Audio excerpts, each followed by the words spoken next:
ಫಂಕ್ಷನ್ಗೆ ಹೋಗೋಕ್ಕೆ ready ಆಗಿಬಿಟ್ಟಿದ್ದೀರಾ, lipstick ಹಾಕ್ಕೊಂಡಿದ್ದೀರಾ, ಎಲ್ಲ ರೆಡಿಯಾಗಿದೆ. ಇವಾಗ ಹೊರಡಬೇಕು. ಅಷ್ಟೊತ್ತಿಗೆ ನಿಮಗೆ ಅನ್ನಿಸ್ತಾ ಇದೆ ಈ ಲಿಪ್ಸ್ಟಿಕ್ ಯಾಕೋ ತುಂಬ ಡಲ್ ಅನ್ನಿಸ್ತಾ ಇದೆ, ಇದರಲ್ಲಿ ಚೂರು ಶೈನ್ ಇರಬೇಕಾಗಿತ್ತು, ಇವಾಗ ತೆಗ್ಬಿಟ್ಟು ಹಾಕ್ಕೊಳ್ಳೋಣ ಅಂತಂದರೆ ಲೇಟ್ ಆಗುತ್ತೆ, ಇಲ್ಲ ಅಂದರೆ ಹಿಂಗೆ ಹೋಗೋಕ್ಕೆ ಬೇಜಾರಾಗ್ತಾ ಇದೆ, ಏನು ಮಾಡೋದು ಅಂತ ಯೋಚನೆ ಮಾಡ್ತಾ ಇರ್ತೀರಾ. ಆವಾಗ ಏನು ಮಾಡಬೇಕು ಅಂತ ಹೇಳ್ಕೊಡ್ತೀನಿ ನೋಡಿ. ಐ ಶ್ಯಾಡೋ ಪ್ಯಾಲೆಟ್ ಇರುತ್ತಲ್ಲ ಅದನ್ನು ತೊಗೊಳ್ಳಿ. ಲಿಪ್ಸ್ಟಿಕ್ ಹಾಕ್ಕೊಂಡಿರ್ತೀರಲ್ಲ ಅದರ ಮೇಲೆ ಸ್ವಲ್ಪ ಶೈನ್ ಹೇಗೆ ಆ್ಯಡ್ ಮಾಡೋದು ಅಂತ ತೋರಿಸ್ಕೊಡ್ತೀನಿ ನೋಡಿ. ನಿಮ್ಮ ಹತ್ರ ಇರೋ ಐ ಶ್ಯಾಡೋ ಪ್ಯಾಲೆಟ್ ತೊಗೊಳ್ಳಿ. ನೋಡಿ, ಐ ಶ್ಯಾಡೋ ಪ್ಯಾಲೆಟ್ ಇದೆ ಅಂತ ಇಟ್ಕೊಳ್ಳಿ.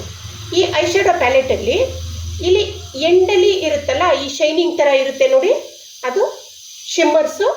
ಆ ಶಿಮ್ಮರು ಅಥವಾ ಗ್ಲಿಟ್ಟರು ಸ್ವಲ್ಪ ಆ ಥರದ್ದು ಯಾವುದಾದ್ರೂ ಒಂದನ್ನು ಸೆಲೆಕ್ಟ್ ಮಾಡ್ಕೊಳ್ಳಿ.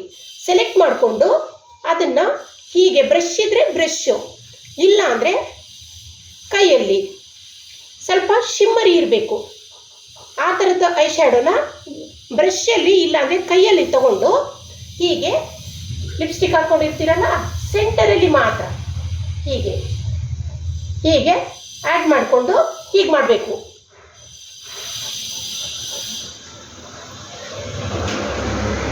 ನೋಡಿ, ಹೀಗೆ ಮಾಡಿಕೊಂಡು ಹಾಂ ನೋಡಿ, ಶೈನ್ ಆ್ಯಡ್ ಆಯಿತು. ನೋಡಿದ್ರಾ ಎಷ್ಟು ಚೆನ್ನಾಗಿ ಶೈನ್ ಆಗ್ತಾ ಇದೆ. ಹೀಗೆ ಇದೇ ರೀತಿ ಟಿಪ್ಸ್ನ ನಾನು ನಿಮಗೆ ತುಂಬ ಕೊಡ್ತಾ ಇರ್ತೀನಿ. ನನಗೆ ಸಪೋರ್ಟ್ ಮಾಡಿ, ನನ್ನ ವಿಡಿಯೋನ ಲೈಕ್ ಶೇರ್ ಮಾಡಿ, ಸಬ್ಸ್ಕ್ರೈಬ್ ಮಾಡ್ಕೊಳ್ಳಿ ನಮ್ಮ ಚಾನಲ್ಗೆ. Thank you.